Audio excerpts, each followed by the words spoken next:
हवाओं में मिलते हैं, हवाओं के बाद जल से जुड़ते हैं, जल से अन्न और आपकी जो भोग्य पदार्थ हैं उनसे जुड़ते हैं और सारा पर्यावरण, पूरा एनवायरनमेंट पवित्र हो जाता है, शुद्ध हो जाता है, सुगंधित हो जाता है, पोषक हो जाता है, रोगाणुओं से मुक्त हो जाता है। लेकिन प्रश्न ये है कि इतना सब लाभ पाने के लिए आप सबको सुबह रविवार के दिन, जिस दिन मुंबई के लोगों को 1 घंटा ज़्यादा नींद लेने का सुख मिलता है, उस दिन राजकुमार शास्त्री जी, मिथिलेश शास्त्री जी आप सबको जगाकर जल्दी यहाँ तैयार होकर आने का आग्रह कर देते हैं। तो आप सब ने एकत्र होकर इस यज्ञ में आहुतियाँ दी और मैंने पाया कि जो लोग यजमान थे वो तो आ ही गए थे, जो यजमान नहीं बने वो भी यहाँ पर यथा समय उपस्थित हो गए थे।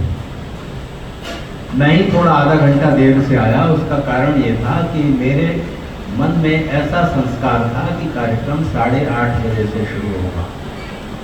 तो बहुत कोशिश करके मैं 5 मिनट पहले पहुंचा, पास ट्रेन पकड़ी, फिर अंधेरी से चेंज की, फिर स्लो ली, ऑटो वो सब करके, क्योंकि मैं जो प्रथम आर्य समाज है काकड़वाड़ी वहाँ पर रुकता हूँ, तो वहाँ से मैं आया। यद्यपि राजकुमार जी का आग्रह था कि आप रात को ही आ जाइए, तो समय की पाबंदी का ख्याल रखते, वैसा कह रहे थे। मैंने कहा कि नहीं, मैं तो पहुँच जाऊँगा।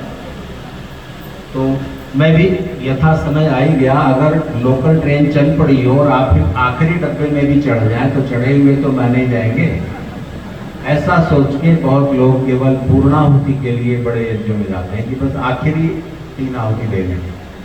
पर सोचो, अगर किसी काम का आपने प्रारंभ ही नहीं किया, शुरुआत ही नहीं की, तो समाप्ति कैसे हो सकती है? तो ट्रेन में चढ़ने का रूल यहाँ लागू नहीं होता। तो आप लोग श्रद्धा से इस यज्ञ में आहुति देने के लिए समय पर पधारे। अगर इस अग्निहोत्र का, इस यज्ञ का मुख्य उद्देश्य पर्यावरण की शुद्धि है, हवाओं में रोगाणु नष्ट करना, सुगंध फैलाना ही है, तो एक व्यक्ति काफी है। 5 नहीं 50 यज्ञ कुंडों में अच्छे से अग्नि जलाकर घी सामग्री जितनी डालनी है डाल देंगे, हवाएं शुद्ध होती रहेंगी, सुगंध फैल जाएगी। आप सबके सुबह उठकर जल्दी जल्दी तैयार होकर यहाँ आने का, अग्नि के पास बैठकर गर्मी के मौसम में पसीना बहाने का कोई लाभ नहीं है। आप मेरी बात से सहमत है ना? नहीं सहमत होना ही नहीं तो लॉजिक दीजिए, तर्क दीजिए, दलील दीजिए। मेरी बात का उत्तर आपके पास नहीं होगा। इसलिए ध्यान दीजिए, अगर अग्नि जलाकर उसमें सुगंधित पदार्थ डालकर, रोगाणु नष्ट करने वाले पदार्थ डालकर पर्यावरण ही शुद्ध करना हो, तो आप सबका थोड़ा थोड़ा घी हवन सामग्री हाथ में लेकर आहुति देने का कोई लाभ नहीं, एक आदमी कर देगा। फिर सवाल ये कि आप मंत्र क्यों बोलते हो? तो यही रहस्य खुल जाता है कि यज्ञ में आपके इकट्ठे होकर आहुति देने का मुख्य लाभ पर्यावरण की शुद्धि बहुत बड़ा लाभ है, पर उससे भी बड़ा लाभ है कि मंत्र बोलते हुए आपने भगवान से कुछ प्रार्थनाएं की। तो प्रार्थनाएं अगर उन मंत्रों के साथ मन को जोड़कर आप करेंगे, तो हेमंत जी ने जो पहले गीत गाया, जरा उसकी एक लाइन बोलिए। तो सब 5 मंत्रों सुनते हैं अरदास, प्रभु जी सुनते हैं। तो अगर अरदास की ही नहीं, प्रार्थना की ही नहीं, तो क्या सुनेंगे? तो यहाँ पर फिर एक सवाल करते हैं कई लोग कि हम क्यों करें प्रार्थना? भगवान को तो पता ही है कि हमें क्या चाहिए। अच्छा, भगवान को नहीं मालूम है कि हमें स्वास्थ्य चाहिए? अगर बीमारी है तो बीमारी से मुक्ति चाहिए, लंबी आयु चाहिए, अधिक धन ऐश्वर्य चाहिए। एक शब्द में कहते हैं तो सुख चाहिए, सब तरह के सुख चाहिए, तो भगवान को पता है। तो क्यों भगवान कहलवाते हैं? और फिर बार बार गायत्री मंत्र बोलो, बार बार प्रार्थना करो। अरे एक बार मांग लो ना बुद्धि, एक बार मांग लो ना धन ऐश्वर्य, वैन श्याम पतोरे, भगवान को देगा और देंगे। रिक्वेस्ट लेटर भेज दिया ना, एक बार प्रार्थना कर दिया, नहीं तो नहीं देना होगा देंगे, नहीं देना होगा नहीं देंगे। क्यों हम इतना सारा बार बार इतनी देर तक 1 घंटे तक यज्ञ करें, रोज यज्ञ करें, रोज संध्या करें, रोज प्रार्थना करें? तो सवाल तो बहुत हैं। कुछ मैंने पिछली बार आपके सामने रखे थे, उनके उत्तर भी दिए थे और आप भूल गए होंगे, मुझे पता। तो ध्यान दीजिए, प्रार्थना अगर मन की गहराई से कही गई है तो प्रार्थना परमेश्वर अवश्य सुनेंगे। अगर आपने प्रार्थना की और प्रार्थना पूरी नहीं हुई तो दो में से एक बात है, या तो भगवान झूठे हैं या प्रार्थना झूठी है। तो परमेश्वर तो परम सत्य है, तो प्रार्थना में ही कहीं कोई कमी रह जाती है। क्या कमी रह जाती है? मन की गहराई से जो प्रार्थना नहीं कही गई है वो नहीं सुनेंगे। जिस प्रार्थना को आप भगवान से कह रहे हो कि हमें धन दो, हमें स्वास्थ्य दो, और खुद आप स्वास्थ्य के लिए कुछ नहीं करते, वो प्रार्थना बेकार है। किसी ने मुझे एक संदेश भेजा कि फल, सब्जियां और जो पदार्थ अच्छे अच्छे ईश्वर ने बनाए हैं उन्हें ना खाकर लोग पहले खूब कचौरी, समोसे, पिज्जा, बर्गर वगैरह खाते हैं, फिर हॉस्पिटल पहुंचते हैं। फिर हॉस्पिटल में लेटे लेटे वो बीमार आदमी अपने रिश्तेदारों के लाए हुए फल खाता है और वो रिश्तेदार बाहर खड़े होकर कचौड़ी समोसे खा रहे होते हैं। तो यही एक बैड साइकिल चलता रहता है। और फिर हम प्रार्थना करते हैं, हे भगवान आयुर्वेद, तो हर एक समोसे का हिसाब है। जितना आप खाने में कोई मनाही नहीं है, खाइए ना, पर उसको डाइजेस्ट कौन करेगा? यहाँ से उठ के सोफे से उठे, कार में बैठ गए, कार से उठे, ऑफिस की कुर्सी पर बैठ गए, वहां से उठे फिर कार में बैठ गए, कार से घर आके फिर सोफे पर बैठ गए। इतना तो आपका फिजिकल एक्टिविटी का कार्य है। और खा रहे हैं आप 100 ग्राम घी या उसमें तला हुआ जो कुछ भी समोसा वगैरह है, ऐसे नहीं होगा। तो जो आप चाह रहे हैं ईश्वर से, आपका पुरुषार्थ, आपका प्रयास भी उसके अनुकूल होना चाहिए। कुछ आप करें, कुछ ईश्वर को कर दें। तो फिर सवाल ये उठता है कि फिर हम व्यायाम ही कर लें ना, फिर मेहनत ही कर लें, कि प्रार्थना किस लिए? क्योंकि 5 प्रकार के पुरुषार्थ करने होते हैं। शरीर की गई मेहनत से बुद्धि के साथ की गई मेहनत ज्यादा बड़ी है।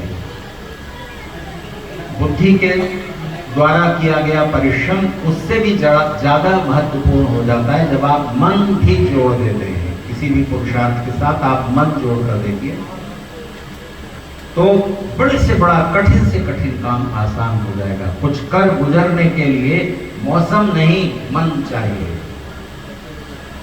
भगवान श्री कृष्ण के समकालीन एक विचारक हुए विदुर। महर्षि वेदव्यास ने जितने सम्मान के साथ योगेश्वर श्री कृष्ण के विचारों को महाभारत में स्थान दिया है, गीता के रूप में, अलग पुस्तक के रूप में भी आप उसको जानते हैं। शब्द श्लोक वेदव्यास के हैं, विचार श्री कृष्ण के हैं। इसी तरह विदुर के विचारों को भी महर्षि वेदव्यास ने महाभारत में जगह दी है और वो एक अलग पुस्तक विदुर नीति के रूप में उपलब्ध है। ऋषि दयानंद ने प्रत्येक व्यक्ति को जो किताबें जरूर पढ़नी चाहिए उनकी एक सूची दी है और उसमें विदुर नीति भी है। हिंदी में भाषिक व्याख्या के साथ उपलब्ध है। अगर आप खुद ना पढ़ें कोई बात नहीं, जो बच्चे 10वीं 12वीं पास कर चुके हैं उनको पढ़ने के लिए जरूर दीजिए। जीवन में कभी असफल नहीं होंगे, धोखा नहीं खाएंगे। तो विदुर जी ने विदुर नीति में बुद्धिमान व्यक्ति के 50 लक्षण बताए और बेवकूफ व्यक्ति के भी 50 लक्षण बताए। उनमें से एक अभी सुने। जिस व्यक्ति के कार्यों में यस्य कृत्यम न विघ्नन्ति शीतम उष्णम भयम रति समृद्धि रस वृद्धिर्वा सवै पंडित उच्यते। वो व्यक्ति बुद्धिमान है जिसके कार्यों में सर्दी, गर्मी, धन की ज्यादती, धन की कमी, साधनों की अधिकता, साधनों की कमी, आज तो बरसात ज्यादा हो रही है, आज तो सर्दी ज्यादा हो रही है, आज तो गर्मी ज्यादा हो गई, तो ऐसा आदमी तो कभी किसी काम को शुरू ही नहीं करेगा। तो मौसम का खराब होना या मौसम का अच्छा होना, आज मौसम अच्छा है चलो घर में बैठ के चाय पकौड़े खाते हैं, आज मौसम खराब है इसलिए आज समाज नहीं जाएंगे। तो जिस व्यक्ति के कार्यों में सर्दी, गर्मी, मौसम का अच्छा होना, मौसम का खराब होना, साधनों का होना या न होना रुकावट बन जाते हैं, वो व्यक्ति मूर्ख है। जिस व्यक्ति के कार्यों में मौसम का अच्छा होना, खराब होना, साधन कम है या ज्यादा है, इससे कोई फर्क नहीं पड़ता, सर्दी गर्मी कुछ उसके काम में रुकावट नहीं डाल पाते, वो व्यक्ति बुद्धिमान है। पीछे बैठे हुए लोग पंखे की हवा में बैठे हैं, आप लोग गर्मी के पास हैं, अग्नि के पास है। तो अग्नि के पास बैठकर जो आपने अंदर अंदर पसीना बहा है, उसका भी लाभ है, उसका भी लाभ है। आपके शरीर में थोड़ा सा आयरन है, थोड़ा कॉपर है, बहुत सा फास्फोरस है, बहुत सारा कैल्शियम है, 70% पानी है।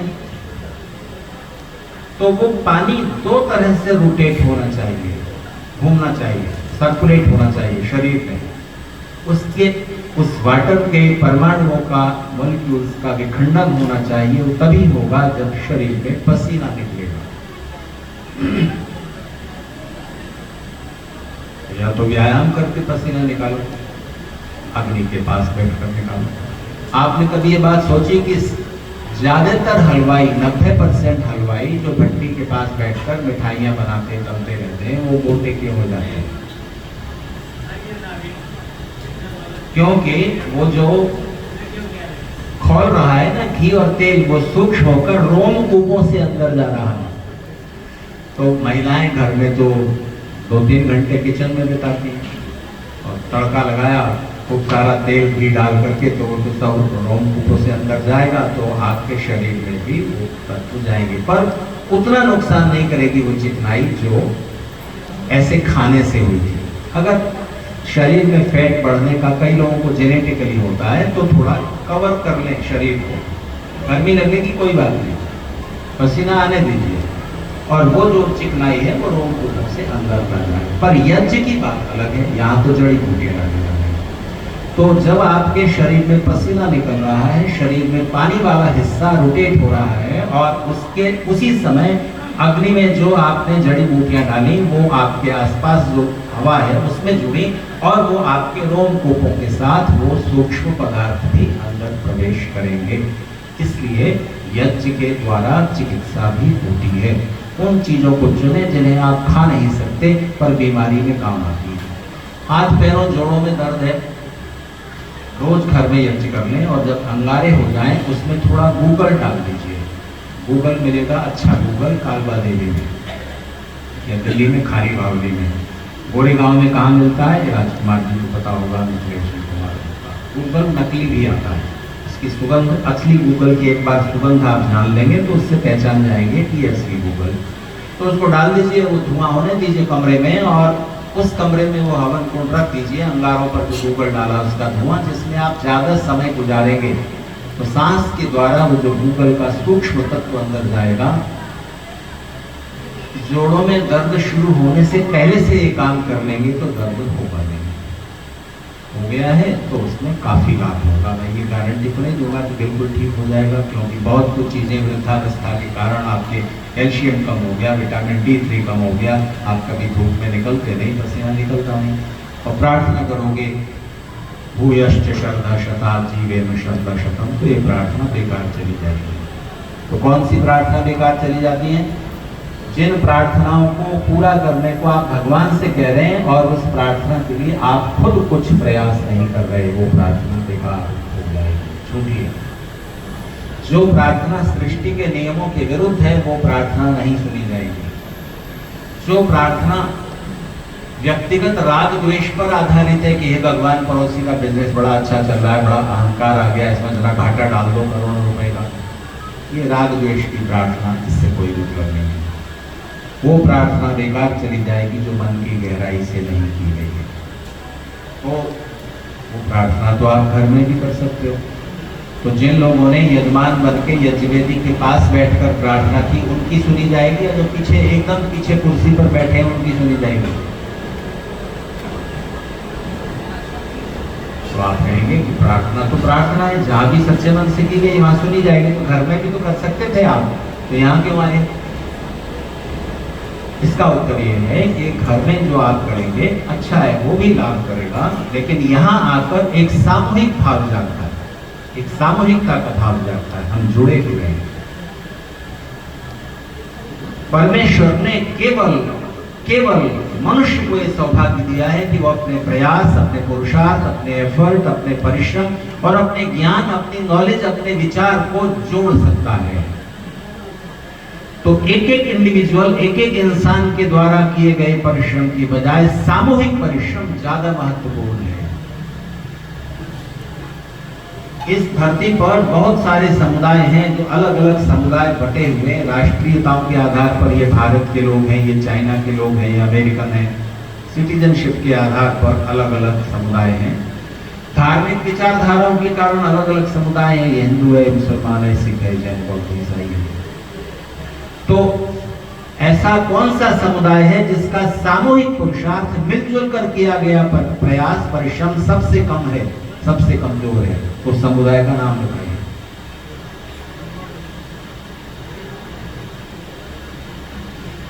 उस समुदाय का नाम हिंदू समाज है, जिसके सदस्य, उनका विचार, उनका कॉन्सेप्ट, उनकी भावना अपने से आगे बढ़ती है, स्वार्थ से आगे बढ़ती है तो बस परिवार तक रहती है, और बहुत आगे जाएगी तो जाति तक, बस इसके बाद में। तो हिंदू समाज मिलजुल कर प्रार्थना नहीं करता, मिलजुल कर सामूहिक पुरुषार्थ नहीं करता, मिलकर एक दिशा में वोट भी नहीं डालता।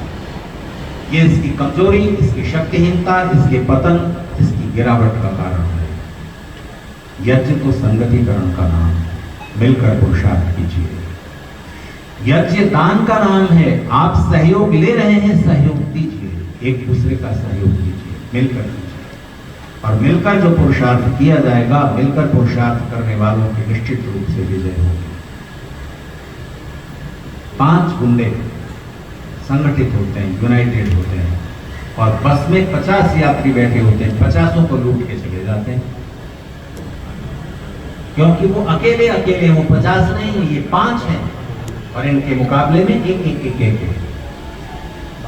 तो सामूहिक पुरुषार्थ की कमी हिंदू समाज के पतन का कारण बनी है। पिछले 5000 साल से बीमारी हिंदू समाज को लगी। ऋषि दयानंद सत्यार्थ प्रकाश में लिखते हैं, कभी इस देश के लोगों का चक्रवर्ती साम्राज्य था भारतीयों का, लेकिन अब उनके आलस्य, प्रमाद और सबसे बड़ा कारण आपस की फूट से हम इस दुर्दशा से प्राप्त हुए। तो यज्ञ में आप आए हैं तो इन भावनाओं को लेकर जाएं। सामूहिक प्रार्थना भी हम लोग नहीं करते। एक हिंदू अगर एवरेज निकालो तो वर्ष में कितनी बार मंदिर जाता है? एक मुसलमान के मुकाबले कितनी बार मंदिर जाता है? और मंदिर में जाके भी केवल वो चढ़ाता है, जो पीड़ा वगैरह लाया है, नारियल, वो चढ़ा दिया, प्रणाम किया, बाहर आ गया, प्रार्थना तो की नहीं। तो सुनेंगे क्या परमेश्वर? प्रार्थना कब की आपने? आप तो मंदिर में गए, लाइन में लगे रहे, नारियल लिए हुए, पेड़ा लिए हुए, फूल लिए हुए, और मूर्ति पर चढ़ाया, मूर्ति के सामने, और बाहर आ गए। प्रार्थना तभी करता है एक हिंदू जब वो बड़े दुख में होता है, ये भगवान दुख दूर करो। और फिर वो करता है किसी सुख के लिए या दुख दूर करने के लिए, तो केवल अपने या अपने परिवार, बेटे, पत्नी वगैरह, बस। कभी आप प्रमाण दो कि सारे विश्व के लिए या पूरे राष्ट्र के लिए या पूरे हिंदू समाज के लिए हिंदुओं ने मिलकर प्रार्थना की हो। एक समुदाय है जो सप्ताह में एक बार मिलकर के प्रार्थना करता है। बोलो ईश्वर किसकी सुनेंगे? तुम्हारी? क्यों? और फिर आप पूछोगे, सवाल करोगे कि परमेश्वर हमारा साथ नहीं देता। अरे तुमने साथ मांगा कब ईश्वर का? अपने देश, अपने राष्ट्र के लिए। अगर देश, राष्ट्र, विश्व कल्याण की कहीं प्रार्थना आप करते हुए पाएंगे तो केवल आर्य समाज के प्रांगण में। हम आर्य समाज नहीं बनाना चाहते, हम हिंदू समाज को जागरूक करना चाहते हैं कि प्रार्थना करो, पुरुषार्थ करो, सम्मिलित पुरुषार्थ करो। और जहां भी सबकी भलाई का कोई काम हो रहा है, राष्ट्र के उत्थान का कोई काम हो रहा है, ऐसे लोग जो राष्ट्रोत्थान में लगे हुए हैं, ऐसी संस्थाएं जो इस काम में लगे हुए हैं, उनको सहयोग दीजिए, दिल खोल कर दीजिए। आर्थिक सहयोग नहीं दे सकते, कहीं कार्यक्रम हो रहा हो, उपस्थित तो हो जाओ, जहाँ राष्ट्र की बात हो रही हो, मौजूद तो हो जाओ, ताली तो बजा दो एक साथ। एक साथ मिलकर अगर इस देश के लोगों ने रो भी दिया होता तो वो एक साथ बहे हुए आंसुओं में बहकर जा सकते थे। सारे मुगल और ब्रिटिश एक साथ मिलकर हम रो भी न सकते। एक साथ मिलकर एक एक पत्थर मारा होता पानीपत की लड़ाई में हिंदुस्तान नहीं हारेगा, जहां से इस देश का भाग्य परावर्तित हो गया। तो मित्रों, यज्ञ का केंद्रीय तत्व संगतिकरण है। इधर देव पूजा है, इधर दान है। सब दिव्य पदार्थों की वास्तविकताओं को, शक्तियों को, गुण कर्म स्वभाव को पहचानो, अपने अंदर छिपे हुए गुण कर्म स्वभाव और शक्तियों को पहचानो, फिर उन्हें सम्मिलित कर दो, संगतिकरण, और फिर देखो चमत्कार। और फिर जो आपके पास अतिरिक्त ऐश्वर्य है, जो आपके उपभोग से बचा हुआ, उस अतिरिक्त को सामाजिक कामों में, सामूहिक कार्य में समर्पित कर दो। फिर आप देखिए जीवन में सुख भी उतरेंगे, आनंद भी फलित होगा और परमेश्वर प्रार्थना अवश्य सुनेंगे। अपनी बात को आगे न बढ़ाता हुआ बची हुई बातें कहूँगा।